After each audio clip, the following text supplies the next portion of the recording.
여전히 우리의 하나님이 되어주시는 그 하나님을 바라보며 나아갑니다. 예배당에 모인 이들과 또한 각 처소에서 영상으로 예배를 참여하고 있는 모든 이들에게 동일한 한 성령으로 우리 가운데 역사하여 주셔서 하나님께서 말씀하여 주시고 우리가 잘 듣고 잘 반응할 수 있는 귀한 시간 될 수 있도록 하나님 함께하여 주시옵소서. 전하는 자 입술도 주장하여 주시고 오직 하나님 말씀만이 온전히 대언할 수 있도록 하나님 함께하여 주시옵소서. 이 모든 거 우리 주님께 부탁드리오며 다시 오실 우리 주 예수 그리스도 이름으로 기도 올려드립니다.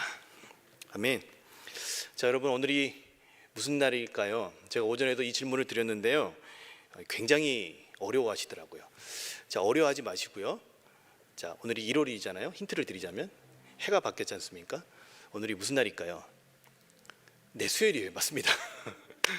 새해 첫 수요일이고 저희가 물론 저 주일에도 만나 뵙지만 다시 한번 우리 함께 인사 나눴으면 좋겠습니다. 가정에 계신 분들 각 처소에서 주변 분들과 한 해 하나님 은혜 가운데 건강하게 우리가 잘 이 한 해를 또 보낼 수 있도록 그 마음을 담아서 또 새해 복 많이 받으세요 하고 우리 함께 좀 인사 나눌까요? 새해 복 많이 받으십시오. 한 해 건강하시고 하나님 은혜 가운데 잘 거하시길 바랍니다. 네, 감사합니다. 분명 이전과는 다른 이 새해를 맞이한 것 같습니다. 연말이 연말 같지 않게 이렇게 지나다 보니 이렇게 새해가 되었다라는 것도 사실 잘 실감이 나지가 않습니다. 하고 있었는데 2020년이 가고 하니까 2021년에 새해가 시작이 되어버린 것만 같습니다. 저는 최근에 이런 생각을 많이 하게 됩니다. 하나님께서 이 시간의 경계를 우리 가운데 주신 것이 우리에게는 축복이지 않을까 하는 생각을 하게 됩니다. 왜냐하면 매일 똑같은 일상이지만 이 시간의 경계가 있는 것을 통해서 또 우리에게 그것이 주어졌기 때문에 지나온 날들을 돌아볼 수가 있고 또 주어질 날들을 기대할 수가 있게 되기 때문에 그런 것이지요. 그 시간의 경계가 가장 의미 있게 다가오는 것이 바로 이렇게 해가 바뀌는, 이 연이 바뀌는 이때가 아닐까 싶습니다. 매해 정해진 시간의 경계가 바뀌면서 우리는 우리의 삶을 돌아볼 수 있고 또 다시 한번 한 해를 어떻게 하나님의 은혜 가운데 하나님의 은혜를 기대할 수 있다는 것은 우리 믿는 자들의 가장 큰 축복이 아닐 수 없습니다. 자, 이런 시간이 없다면, 이런 시간의 경계가 없다면 일상에 치여서 사실 우리는 매일매일이 똑같은 일상 가운데 살아가기 때문에 그 삶을 돌아볼 여유도 기회도 찾기 힘든 것이 우리 현대인의 삶의 모습이 아닐까 싶습니다.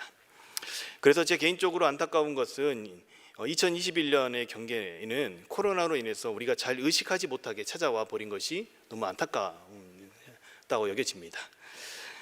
그러다 보니 우리가 살아온 날들을 통해서 하나님께서 우리에게 주셨던 그 한 해에 또 감사해야 될 것들, 또 우리가 하나님 앞에 돌이켜보면서 우리 모습을 다시 한번 하나님께 올려드려야 될 것들, 여러 가지 의미를 발견하고 다시 마음을 새롭게 할 시간이 제 개인적으로 충분히 주어지지 못한 것 같아서 참 많이 아쉬움이 남습니다. 이것이 비단 저만의 생각은 아니겠지요? 네, 감사합니다. 대다수 분들이 고개를 끄덕여 주셨습니다. 그래야만 진행할 수 있습니다. 감사합니다. 그래서 저는 오늘 이 본문 말씀을 통해서 저와 여러분들이 하나님 말씀 앞에서 또 하나님 앞에서 우리의 모습을 다시 한번 돌이켜보는 시간이 되기를 원합니다. 새해를 맞이한 만큼 말씀을 통해서 새로운 마음으로 주어진 삶을 살아가는 계기가 되기를 소망해 봅니다. 자, 오늘 우리가 함께 봉독한 본문은 사무엘상입니다. 이 사무엘서는 이스라엘이라는 나라가 어떻게 왕정 제도를 수립해 가는지에 대한 그 내용이 담겨 있습니다. 그러다 보니 이 사무엘서에는 이 사사시대와 왕정시대가 두 가지 시대가 다 담겨 있는 책이 바로 사무엘서입니다. 오늘 본문에 나타난 사무엘은 사사시대의 마지막 인물로 보여지고 있고 또 오늘 본문 앞까지는 백성들의 요청에 어떻게 이스라엘에게 왕이 세워지고 있는지 그 과정이 담겨져 있습니다. 이런 과정의 시대적 배경을 성병현 교수님이 쓴 엑스포지먼트리라는 책에서는 이렇게 설명해 주고 있습니다. 한번 들어보십시오. 자, 이스라엘은 사사시대를 지나면서 이 왕의 필요성을 절실하게 느끼게 되었다라고 합니다.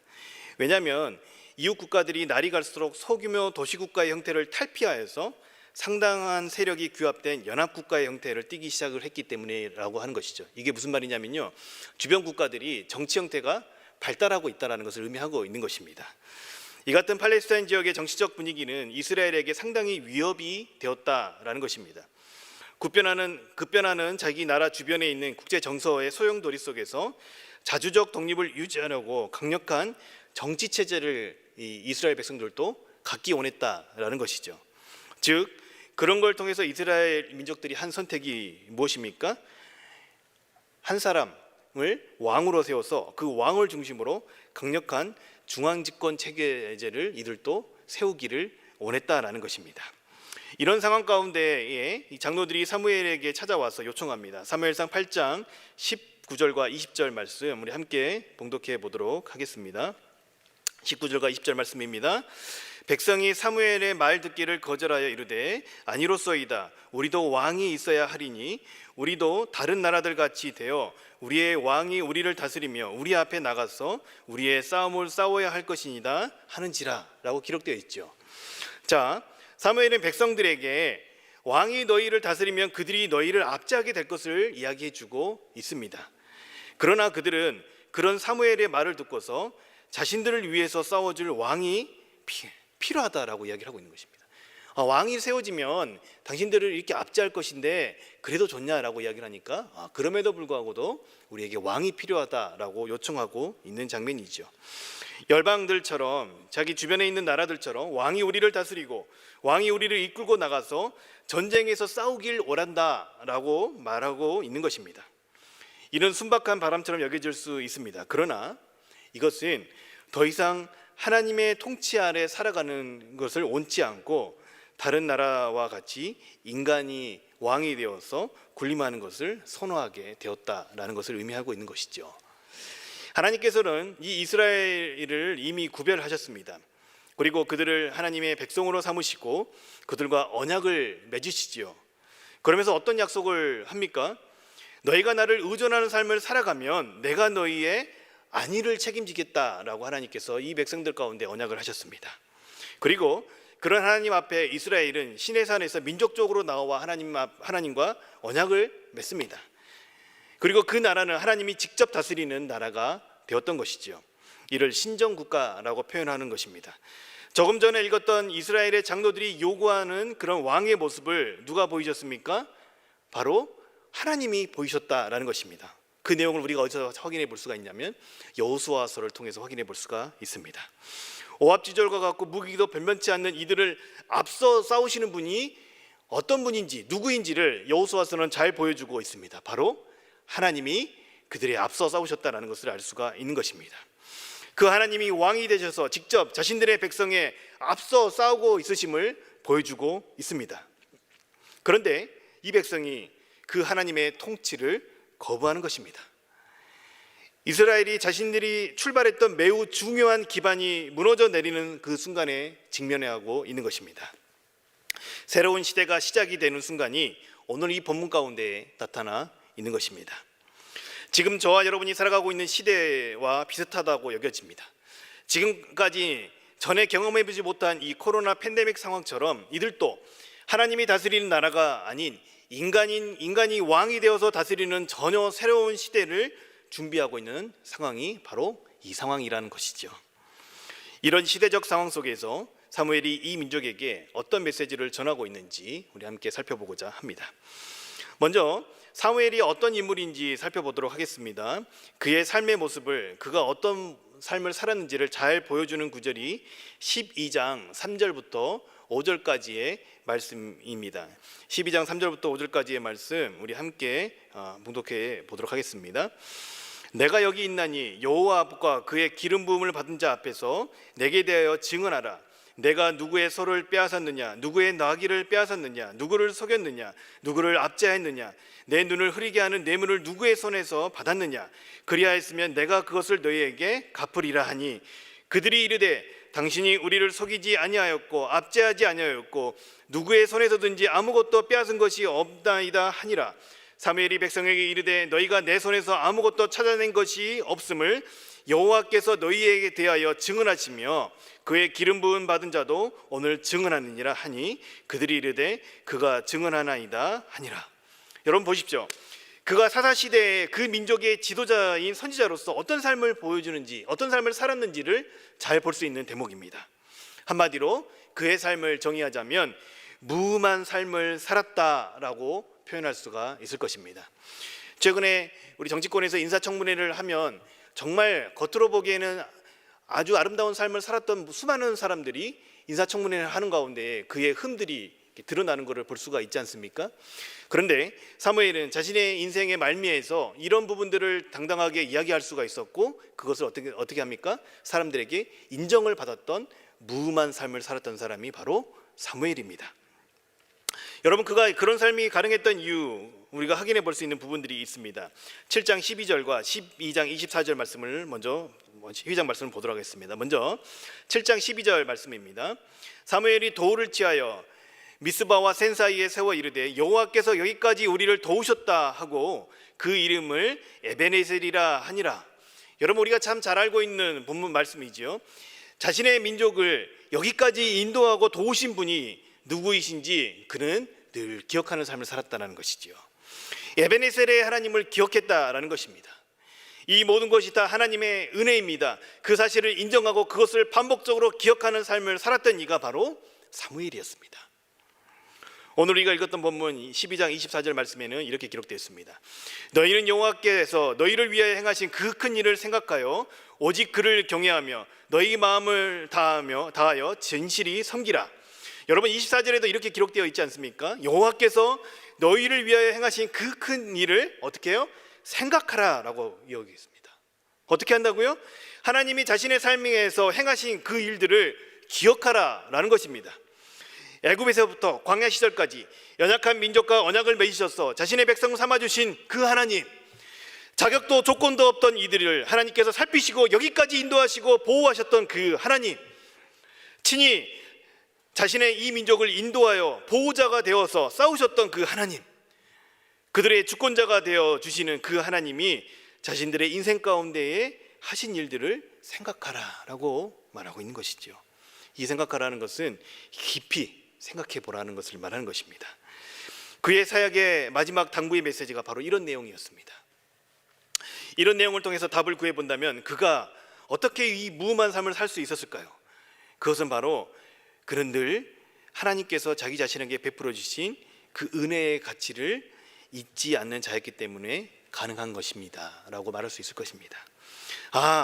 나와 내 민족이 어떤 자격이 있어서가 아니라 하나님의 택함 받은 것 자체가 은혜이구나, 우리가 이렇게 하루하루를 살아갈 수 있는 것이 은혜이구나, 이런 가나안의 여러 나라 민족 가운데 둘러싸여서 일촉즉발의 위기 가운데서도 사무엘이 다스리는 동안 평화를 유지할 수 있었던 것이, 그것이 바로 내 힘과 우리의 능력이 아니라 하나님의 은혜이구나, 끊임없이 자신에게 베풀어 주신 하나님의 은혜를 기억하는 삶을 그는 살았다라는 것입니다. 그렇기 때문에 그는 하나님을 의존하며 살았다라고 할 수 있는 것이죠. 그로 인해서 자신의 삶에서 그렇게 전적으로 하나님을 의존하고 하나님을 인정하고 하나님의 은혜를 기억하며 살았던 그는 자신의 삶에 있어서 하나님과 사람 앞에 무음한 삶을 살아가는 것이 가능했다라는 것입니다. 이렇게 하나님의 은혜를 기억하는 사람들의 삶의 모습은 어떤 모습으로 나타날까요? 사무엘상 7장 5절 말씀에 이렇게 기록되어 있습니다. 사무엘이 이르되 온 이스라엘은 미스바로 모이라, 내가 너희를 위하여 여호와께 기도하리라 하매. 자, 사무엘이요, 이 7장 5절은요 어떤 부분이냐면요, 이스라엘의 선지자로서 다스리기 시작한 때에 그가 어떤 행동을 했는지를 볼 수 있는 대목입니다. 보세요. 이스라엘 가운데 있는 그 우상들을 다 제거하고 여호와만을 섬기라 라고 그 메시지를 전한 다음에 이스라엘 온 민족을 다 미스바로 모이게 하고서 그들을 위해서 기도합니다. 그리고 이 민족을 누구에게 의탁합니까? 하나님께 의탁하는 것이죠. 또한 시간이 지나서 8장 6절에 보면요, 우리에게 왕을 주어 우리를 다스리게 하라 했을 때에 사무엘이 그것을 기뻐하지 아니하며 여호와께 기도하며, 민족의 지도자들이 와서 왕을 요구하는 그 순간, 그 중요한 순간에 누구 앞에 나아갑니까? 스스로가 판단하여서 그건 옳다 그르다라는 것들을 이야기하지 않고 그 순간에 누구에게 나간다고요? 하나님 앞에 나아갔다라는 것입니다. 하나님 앞에 나아가 기도했습니다. 그리고 오늘 우리가 읽었던 본문 12장 23절 말씀을 보도록 하겠습니다. 나는 너희를 위하여 기도하기를 쉬는 죄를 여호와 앞에 결단코 범하지 아니하고 선하고 의로운 길을 너희에게 가르칠 것인지. 여러분, 그의 삶을 보면요, 이렇게 표현해 볼 수 있을 것입니다. 기도로 시작하였고 기도로 삶을 살아냈으며 기도로 삶을 마무리했음을 볼 수 있습니다. 어떻게 했다고요? 기도로 삶을 시작하였고 기도로 삶을 살아냈으며 기도로 자신의 삶을 마무리했음을 볼 수 있다는 것입니다. 여러분, 그가 저와 여러분에게 보인 삶의 모범은 매사에 하나님을 인정했다라는 것을 볼 수 있는 것입니다. 그분을 적극적으로 인정하는 삶을 살았다라는 것을 그의 기도하는 삶을 통하여서 볼 수 있는 것이지요. 그렇게 하나님을 인정하며 그분께 자신의 삶과 민족을 적극적으로 의탁하면서 살았던 그는 기도했던 것입니다. 그랬던 그가 그 민족에게 전하는 메시지를, 오늘 본문의 메시지를 정리해 보면 이렇게 정리해 볼 수 있을 것입니다. 사무엘이 자신의 사역을 마무리하면서 오늘 본문을 통해서 전하고자 하는 메시지는 20절에 보면요, 말씀에 오직 너희의 마음을 다하여 어떻게 하라고요? 여호와를 섬기라 라고 기록되어 있습니다. 전심으로 하나님을 섬기라 라는 메시지를 그 민족에게 자신의 사역을 마무리하면서 전해주고 있는 것입니다. 자, 21절에 보면 뭐라고 이야기하고 있습니까? 유익하기도 못하며 구원하지도 못하는 헛된 것을 따르지 말라라고 기록되어 있습니다. 구원이 어떻게 해요? 하나님께 있음을 전해주고 있는 것이지요. 어떻습니까? 우리가 살 길은 결국에 이 하나님을 추구하고 하나님을 따르고 하나님을 의존해야 한다는 것입니다. 또 22절과 24절에 보면 여호와께서 너희를 자기 백성으로 삼으신 것을 기뻐하셨던 것을 기억하고 여호와께서 자기의 크신 이름을 위해서라도 자기의 백성을 버리지 말 것을 기억하라 라고 이 짧은 구절 안에 22절과 24절에 반복되어 말씀하고 있습니다. 이건 무엇을 말합니까? 반복적으로 그분께서 하신 일과 또 행하실 일들을 기억하고 기대하라 라고 전해주고 있는 것이죠. 그리고 마지막으로 그런 하나님을 오직 그를 경외하며 마음을 다하여 진실하게 섬기라 라고 처음에 했던 이야기를 다시 한번 강조하고 있는 것입니다. 여러분, 그의 마지막 당부의 말에서 우리는 무엇을 볼 수 있습니까? 그의 삶의 모습이 왜 그런 모습이었는지를 볼 수 있다라고 할 수 있겠습니다. 그는요, 하나님을 마음을 다하여 섬겼던 이입니다. 유익하기도 못하며 우리를 구원으로 인도하지도 못하는 헛된 것을 추구하거나 따르지 않았던 사람입니다. 즉 세상의 풍조를 따라서 살지 않았던 사람입니다. 그렇기 때문에 지도자로서 다른 것을 탐하지 않고 말년에도 사람들에게 인정을 받고 무음한 삶을 살 수 있었던 것이죠. 그리고 늘 하나님의 은혜를 기억하는 삶을 살았기에 그는 하나님을 경외할 수 있었던 것입니다. 그리고 어떻습니까? 그러한 마음으로, 그런 하나님을 경외하는 마음으로 마음을 다하여서 진실하게 하나님을 섬길 수 있었던 것입니다. 자신이 그렇게 살았기 때문에 마지막으로 그런 삶을 살아갈 것을 이 백성들에게 당부하면서 말씀하고 있는 것이죠. 여러분, 참 멋있지 않습니까? 여러분이 여러분 인생을 마무리할 때, 제가 오늘 오후에 담임 목사님과 함께 장례식장을 다녀왔는데요, 저희가 우리의 인생을 마무리할 때 여러분의 가족들에게, 여러분의 자손들에게, 또 제가 사역을 마무리하면서 성도들에게 이렇게 살아내고 또한 그렇게 살아가라라고 말을 전할 수 있으면 참 좋겠다라는 생각을 하게 되었습니다. 여러분, 이러한 사무엘의 모범을 통해서 발견할 수 있는 것은 그가 책임 있는 삶을 살았다라는 것입니다. 자신에게 맡겨진 사명에 대한 책임 있는 삶을 살았던 이가 바로 이 사무엘이라고 할 수 있는 것입니다. 여러분, 그에게 맡겨진 사명이 무엇이었을까요? 신정 국가인 이스라엘의 선지자로서 그 나라를 하나님을 대신하여서 다스려가는 것이 그에게 맡겨진 사명입니다. 여러분, 이 신정 국가의 특징은 무엇입니까? 하나님이 직접 그 민족, 그 나라의 왕이 되셔서 다스려가는 나라인 것이죠. 그게 사실은 하나님께서 원래 이스라엘 백성들을 출애굽하셔서 가나안에 두시면서 꿈꾸셨던 나라가 바로 이런 나라였습니다. 하나님이 왕이 되어서 직접 다스리는 그 나라, 곧 이 땅에 하나님의 주권과 통치가 임한 그런 하나님의 나라를 하나님께서는 꿈꾸셨던 것이죠. 그 나라를 누구에게 맡기셨습니까? 이 사무엘에게 맡기신 것이죠. 여러분, 근데 이 모습이 어디선가 본 듯한 모습이 아닙니까? 하나님께서 우리 인간을 창조하셨을 때 인간에게 세상을 맡기신 모습과 매우 닮아 있다는 것입니다.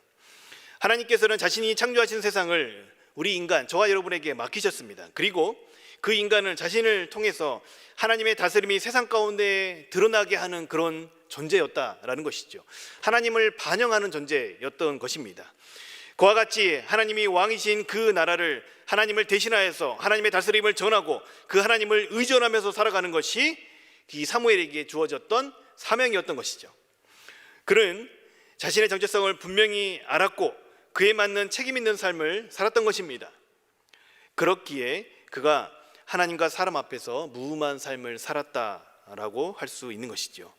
무엇보다 그의 책임 있는 삶의 모습을 그의 기도하는 삶에서 찾아볼 수가 있습니다.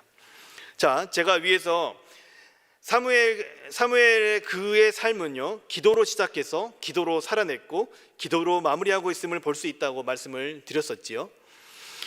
그가 그렇게 기도할 수 있었던 것은 하나님을 하나님으로 온전히 인정했기 때문에 이런 삶이 가능했다는 것입니다.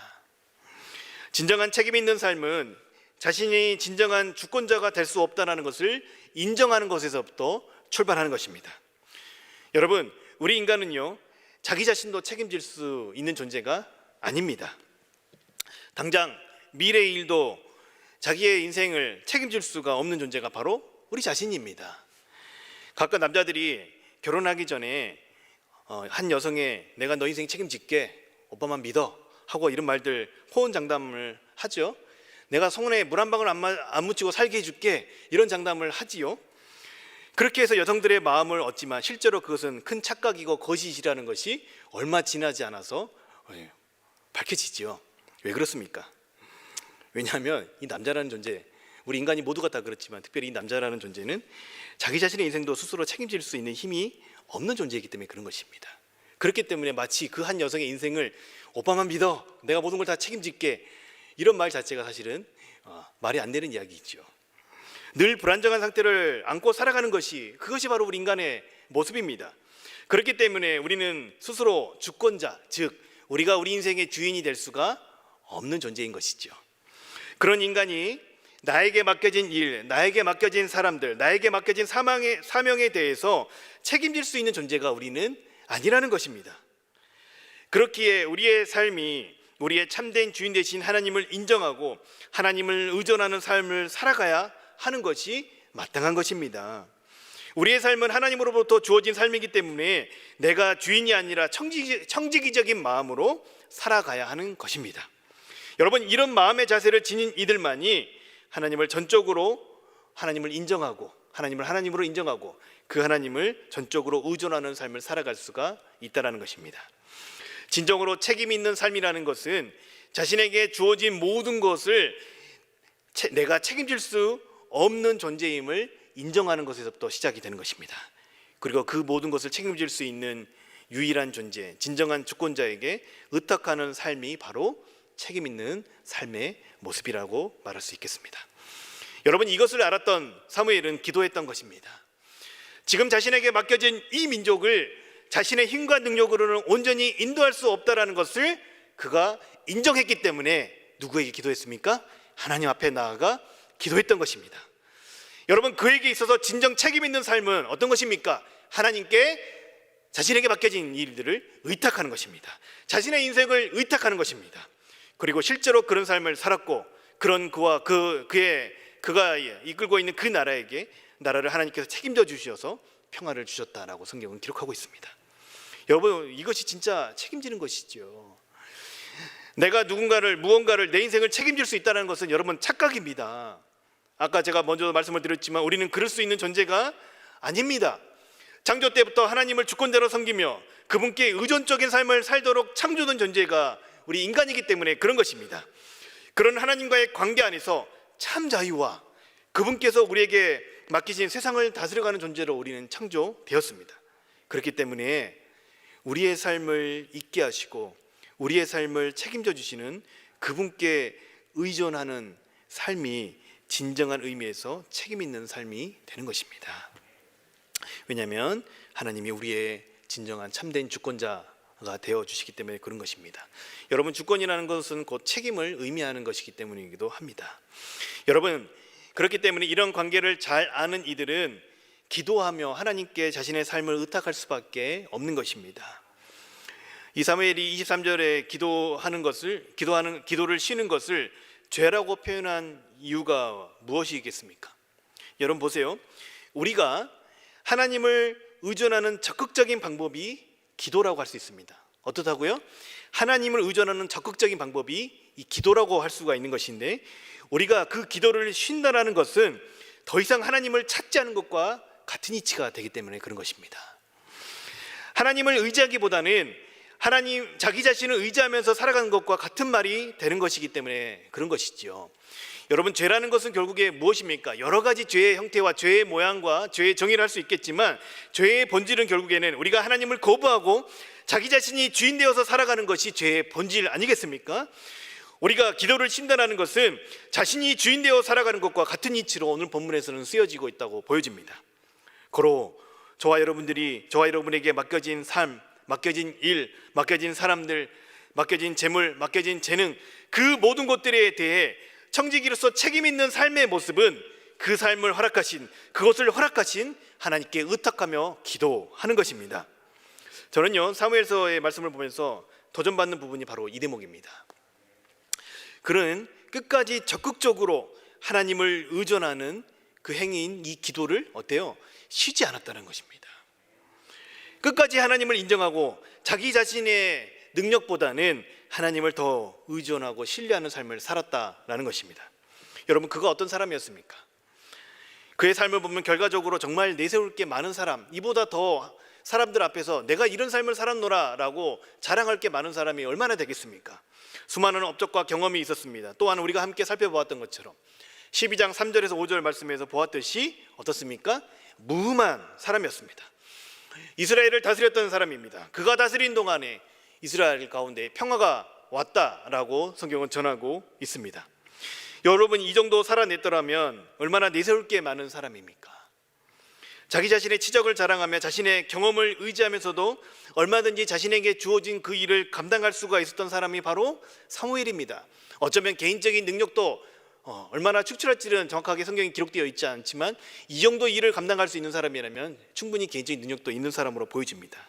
그런데 그런 그가 시작부터 인생의 마지막까지 놓지 않았던 것이 바로 기도입니다. 하나님을 인정하고 의지하는 삶의 적극적인 표현인 이 기도를 쉬지 않았다는 것입니다. 기도를 쉬는 것을 마치 죄악처럼 여기면서 그리고 그러한 삶을 끝까지 살아내고 가르쳤다라는 것입니다. 저는 이 삶을 보면서 굉장히 많이 도전을 받았습니다. 사랑하는 여러분, 어떠십니까? 사무엘의 삶을 보면서 어떤 생각이 드십니까? 사무엘의 삶을 통해서 저와 여러분에게 주는 이 말씀이 주는 도전은 무엇일까요? 자신의 의로움과 실력을 의지하면서 삶을 살아갈 것인가, 아니면 끝까지 기도를 쉬지 않는 진정으로 책임 있는 삶을 우리가 살아갈 것인가, 이것을 묻고 있는 것만 같습니다. 제가 이 설교 초반에 말씀을 통하여서 새로운 한 해가 시작되어 있는 새로운 한 해가 시작되어서 이 길목에 서 있는 우리가 자신을 함께 우리가 돌아보자라고 말씀을 드렸잖아요. 저도 이 설교를 준비하면서 제 자신을 돌아보지 않을 수가 없었습니다. 여러분, 사무엘의 모습을 보면서 사역자로서 목사로서의 제 모습이 보였습니다. 아까 인생의 말미 가운데에 저도 사무엘과 같이 우리 자녀들에게, 우리 공동체에게 그런 고백을 할 수 있었으면 좋겠다라고 말씀을 드렸던 거 기억나십니까? 그 모습을 잇대어서 저의 이 목회 일정을, 목회했던 그 상황을 한번 돌아보게 되었습니다. 제가 처음 사역을 시작할 때에 정말 아무것도 모르는 상태에서 사역을 시작했다라는 고백을 할 수밖에 없습니다. 제가 신대원에 들어가고 갑작스럽게 사역을 시작하게 되었습니다. 그때 제 나이가 31살이었습니다. 하나님도 잘 모르고 나이도 연소하고 사역 경험도 전무한 상태였습니다. 그런데 그런 저에게 제가 갑자기 어느 순간에 전도사라는 직책이 저에게 주어지고 매주 사역을 해야 되고 매주 설교를 준비해야 했고 매주 신방을 해야 했고 교회의 여러 가지 일들 해야 할 것들이 정말 어느 순간에 저에게 주어진 것들이 너무 많이 주어졌습니다. 거기다가 저희가 신학대학원은 주에 5일씩 학교를 다닙니다. 아침부터 저녁까지 수업을 듣습니다. 그런 공부와 이것들을 병행해야 하는 것, 정말 힘든 시기였습니다. 그런데 돌이켜보면요, 그 시기에 저는요, 할 수 있는 것이 정말 없었던 무능한 사람이었던 것이지요. 그러다 보니 매주 주일 설교를 해야 하기 때문에 설교를 준비하다 보면요, 토요일에 제가 잠을 자본 기억이 거의 없는 것 같아요. 설교를 아무리 미리미리 준비해도 잘 써지지 않고 몸부림치다가 토요일에 밤을 질새우면서 쪽잠을 자면서 준비했던 경험이 허다합니다. 그리고 그렇게 맞이한 주일 새벽부터 밤늦게까지 사역을 하고 그렇게 매주 사역을 했던 기억이 납니다. 그런데 지금은 어떨까요? 지금은 주말 밤, 토요일 밤 저는 어떨까요? 네, 담임 목사님이 계시기에 잘 잡니다. 교구 사역을 하다 보니까 주일엔 설교할 일이 잘 많지 않아서 감사하게도 토요일 밤은 잘 자고 있습니다. 그러나 이렇게 수요 예배가 오전에 있는 그런 날이나 이럴 때는 어땠을까요? 네, 여러분의 상상을 맡기겠습니다. 여름 성경학교나 수련회를 준비할 때 교회 사무실에서 며칠씩 자고 혼자 씨름을 했던 그런 기억이 납니다. 전도며 셀이며 양육이며 교구 사역이며 이 모든 것들에 대한 경험이 없기 때문에 정말 몸부림치면서 그것들을 알아가고 배워가고 익혀가던 그런 생각이 납니다. 여러분, 제가 그렇게 정말 열심히 했는데 제가 잘 했을까요? 그렇게 노력하니까 잘했다는 말이 이렇게 나와야 할 것 같잖아요. 그런데요, 사실요, 저는 그렇게 잘하는 사람이 아닙니다. 잘하지 못하니까 제 양심상 어떠냐면요, 미안한 마음에 그렇게 열심히라도 해서 해야겠다는 몸부림을 쳤던 그런 기억이 납니다. 부족한 저에게 그 일을 맡겨주신 하나님의 은혜를 기억하면서 그렇게 매일매일을 그 수년간을 버텨갔던 기억이 납니다. 자, 그때에 비하면 지금 저는 어떨까요? 나이도 많이 먹었죠? 40대에 접어들었죠? 그때보다 제가 더 잘한다고 말씀을 드리지 못하지만 여러모로 여유가 생겼습니다. 왜 그럴까요? 경험치가 쌓이기 때문에 그런 것이죠. 경험치가 쌓이기 때문에 그 시절보다 그 모든 것들이 조금 더 익숙해졌다라고 고백할 수밖에 없습니다. 어떤 일을 하게 되었을 때에 그 일들을 이렇게 하면 되겠구나 머릿속에 그려지는 것들이 생겨집니다. 그리고 어떤 일을 시작할 때 어지간한 자료들은 예전에 제가 기초 작업을 해놨던 것들이 있기 때문에 쉽게 그 일들이 진행을 할 수가 있습니다. 어때요? 능숙해지는 것이죠. 그리고 그러다 보니 이전보다 훨씬 더 여유가 있어졌고 이전에 비해 능숙해졌다는 것을 고백할 수밖에 없습니다. 그런데요, 여러분 여기서부터 잘 들어주십시오. 제가 말씀을 준비하면서 저의 모습을 돌이켜보면서요, 그런 사무엘이 참 부러웠다라고 말씀을 드렸던 이유가 있습니다. 그렇게 돌아본 저의 모습은요, 정말 제 마음을 아프게 하는 부분들이 발견이 되었기 때문에 그런 것입니다. 이전보다 사역이 더 익숙해지고 능숙해지고 경험이 쌓이면 쌓일수록 제가 하나님을 의존하기보다는 제 자신의 경험을 의존했다는 것이에요. 그런 제 모습을 하나님께서 직면케 하시고 이 말씀을 통해서 보게 하셨습니다. 여러분, 부끄럽지만 그게 저의 모습입니다. 제가 이 내용을 이 부끄러움 가운데에 이걸 나눠야 되나라는 고민을 했었는데 하나님께서 이걸 고백하라는 마음을 주셔서 이 앞에 서 있는 이 목사의 부끄러운 모습을 나눕니다. 여러분, 제가 사역 초기 시절로 돌아가 보면 이렇습니다. 정말 할 수 있는 것이 없어서 정말 광희처럼 매달리면서 그렇게 사역을 했는데 그때 그렇게 인간적인 열심만 있었던 것이 아니라 그때 뭘 했냐면요, 사무엘처럼요, 정말 하나님께 간절히 기도하면서 그 일을 같이 감당해 갔다는 것입니다. 왜 그럴까요? 그렇게 하나님을 찾지 않으면 제가 감당할 수 없는 일이라는 생각을 가졌기 때문에 그런 것입니다. 제가 전도사가 되었다는 이유로, 사역자가 되었다는 이유로 어느 순간에 저에게 맡겨진 수많은 영혼들, 그 부담을 스스로 제가 감당할 수가 없었습니다. 그 부담을 경험은 없는 저로서는 저희 열심으로 다 감당할 수가 없었던 것입니다. 그렇게 어떻게 합니까? 어떻게 할까요? 기도하는 것밖에 답이 없겠습니까?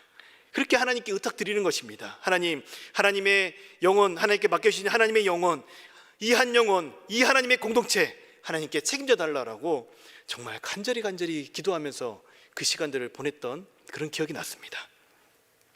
하나님을 인정하고 의존하는 적극적인 방법인 기도를 했던 것입니다.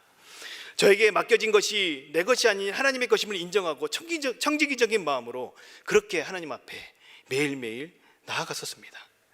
제가 그 영혼들을 책임질 수 있는, 그 영혼들을 변화시킬 수 있는 능력을 지닌 존재가 아님을 인정하고 하나님께서 그 영혼과 교회의 사역을 책임져 달라고 의탁하는 기도를 수없이 드렸습니다. 특별히 제가 호주의 한인교회에서 사역을 하던 시기에는 제가 원치 않게 그 교회에서 제가 단독 목회를 하게 됐었는데요, 그 시기에는 그런 간절함이 더 생겨났습니다. 왜 그러냐면 목사가 저 혼자뿐이고 성도들이 저를 바라보고 있는데 얼마나 기도했겠습니까? 새벽에 눈이 절로 떠져요. 기도해야겠다는 마음이, 그 기도가 막 나오는 거예요. 그리고 수없이 하나님께 지혜를 구하며 길을 물었던 기억이 납니다.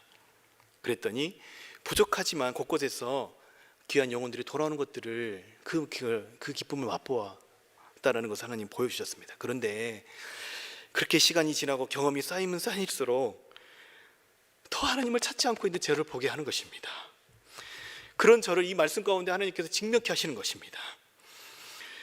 지금도 저에게 그때와 동일하게 수많은 영혼들과 사역이 저에게도 하나님의 일이 맡겨져 있는데도 말이죠, 그렇게 하나님을 전적으로 의존하고 하나님께 의탁하기보다는 여러분, 제가 책임지려고 하고 있는, 또 저의 경험에 의존해서 무언가를 해가려고 하고 있는 저를 보게 하셨다는 것입니다. 하나님께서 말씀을 통해서 제 모습을 보게 하시는데 저는 이러한 제 모습을 보고 제가 충격에 빠질 수밖에 없었습니다. 왜 그랬을까요? 그래도 늘 기도하고 있다고 생각했는데, 늘 주님의 제 마음의 중심을 잘 잡고 하나님 앞에 서 있다고 생각했는데 그것이 하나님을 전적으로 의존하는 모습이 아니었다라는 것을 하나님이 보게 하셨다는 것입니다. 그리스도인으로서, 목사로서 책임 있는 삶을 살아가고 있다고 여겼는데 제가 책임지려 하고 있었다라는 것이죠. 제가 주인 되려고 하고 있었다는 것입니다. 이 자리에 서서 참 말씀드리기 부끄럽지만 그것이 이 자리에 서 있는 이 목사의 모습입니다. 여러분, 사무엘과 같이 한결같이 하나님께 의탁드리지 못하고 제가 하려는 제 모습, 하나님께서 이 말씀을 통해서 제게 꾸짖으셨습니다. 그래서 저는 이 말씀을 저에게 먼저 적용하고 도전하고자 합니다. 하나님께서 저에게 하신 역사를 기억하고 그분 앞에 나아가 저의 모든 것을 의탁드리는 그 걸음을 멈추지 않고자 합니다. 더 이상 제 자신의 경험을 의지하지 않고 오늘 사무엘과 같이 인생의 마침표를 찍고 주님 앞에 갈 때까지 하나님을 적극적으로 의존하는 삶을 살아가기를 결단하며 그분 앞에 기도하는 시간을 갖기로 제 마음에 결단을 하고 하나님께 그렇게 마음을 올려드렸습니다. 정말 신기한 것은요, 제가 그렇게 주님 앞에 제 마음의 중심을 다시 한번 올려드리고 다시 한번 말씀 앞에 보게 하신 저의 내면의 이 연약함과 한계를 인정하고 주님 앞에 나아갔을 때에 그 기도의 자리가 다시 설렘의 자리로 변화하는 것을 느낄 수가 있었습니다. 이전과 다른 하나님과의 새로운 관계로 들어가는 것을 경험할 수가 있었습니다. 비록 낭망할 일은 여전히 제 가운데 놓여 있을 수 있습니다. 그러나 그분의 일하심이 기대가 되고 그분의 신비 가운데에서 내가 지금 살아가고 있다는 것이 다시금 새롭게 깨달아지는 은혜가 저에게 있었던 것입니다. 사랑하는 믿음의 동역자 여러분, 여러분의 삶은 어떠십니까? 저와 여러분에게 하나님께서 맡기신 세상에서 하나님을 온전히 인정해드리고 그분의 주권 아래서 그분을 온전히 의탁하며 그분을 온전히 의지하면서 살아가고 계십니까? 저와 여러분에게 맡겨진 세상에 대해서 책임 있는 삶을 살아간다는 것은 우리에게 맡겨진 그 모든 것들을 놓고 하나님께 기도하는 것이 아닐까 싶습니다. 사랑하는 여러분, 우리의 열심으로 우리가 사람과 세상을 변화시킬 수 없습니다. 하나님이 우리와 함께 하셔야만이 가능한 것입니다. 여러분, 구원을 계획하신 분도 하나님이시요 구원을 이루신 분도 하나님이시요 구원을 완성하실 분도 삼위 하나님이십니다. 이 구원의 모든 것은 삼위 하나님의 작품입니다. 우리를 향한 하나님의 창조주로서의 책임 있는 사랑이 있었기 때문에 지금 저와 여러분이 지금도 이 구원의 은혜를 누리면서 살아갈 수 있는 것입니다. 그렇기 때문에 하나님이 계시지 않고서는, 하나님을 온전히 인정하지 않고서는 지금 저와 여러분이 누리고 있는 이 삶의 모든 것이 의미를 찾을 수가 없다는 것입니다. 사랑하는 여러분, 우리는 누구를 변화시킬 수 있는 능력도, 누구를 책임질 수 있는 능력도 없는 이들입니다. 그것을 인정하는 이들만이 하나님을 인정하고 그분을 의존하는 적극적인 방법인 이 기도를 올려드릴 수가 있는 것입니다. 사랑하는 여러분, 저와 여러분의 인생을 스스로 책임지려 하지 마시기 바랍니다. 어차피 우리는 책임질 수 있는 능력이 없는 존재입니다. 책임은 우리의 주권자 되신 하나님만이 지실 수 있는 것입니다. 그렇기에 우리 하나님께 우리의 삶을, 우리의 인생을, 우리의 사명을, 우리에게 맡겨진 사람들을 의탁하며 살아가기를 간절히 소망합니다. 그랬을 때에 하나님께서 오늘 그의 백성을 위해 싸우셨던 것처럼 우리를 위해서 싸우시고 우리의 삶을 책임져 주실 것입니다. 여러분, 그리스도인들의 책임 있는 삶은 하나님을 인정하고 그분을 의존하는 적극적인 방법인 기도를 하는 삶입니다. 21년 올 한 해 코로나가 여전히 이 2021년 가운데서도, 우리 상황 가운데서도, 우리가 이 코로나가 여전한 이 상황 가운데서 우리가 해야 할 일은 우리의 삶을 책임져 주시는 그 하나님을 온전히 신뢰하는 것인 줄 믿습니다. 담임 목사님께서 성구 영신 예배를 통해서 선포해 주신 것처럼 담대하고 두려워하지 않고 우리가 한 해를 살아갈 수 있는 비결도 하나님이 함께 하심을 바라보면서 기도하는 것입니다. 신년 예배 때 선포해 주신 말씀과 같이 성경을 통해서 발견된 참된 진리, 그 믿을 만한 대상인 우리 예수님께, 우리의 주권자 되신 그분께 우리의 삶을 의탁하고 우리에게 주어진 삶을 잘 다스려가는 저와 여러분이 되기를 간절히 소망합니다. 사랑하는 여러분, 우리 그렇게 함께 하나님을 하나님으로 온전히 인정해드리며 하나님의 일하심을 기대하며 바라보며 그분의 신비의 가장자리에서 춤을 추며 살아갈 수 있는 2021년이 되기를 간절히 소망합니다. 이 시간 우리 함께 기도하도록 하겠습니다. 이 시간 기도하실 때에 우리 이렇게 함께 기도했으면 좋겠습니다. 하나님을 의존하는 적극적인 방법인 이 기도하는 것을 쉬지 않는 나의 삶이 되게 하여 주시옵소서. 자칫하면 내가 주인 되어서 나를 의지하고 살아가고자 하는 마음들이 우리 마음 가운데 충동되어 올라올 때 그 마음에 반응하는 것이 아니라 하나님 한 분만이 내 삶의 참된 주권자 되시고 내 삶을 책임져 줄 수 있는 유일한 분이십니다.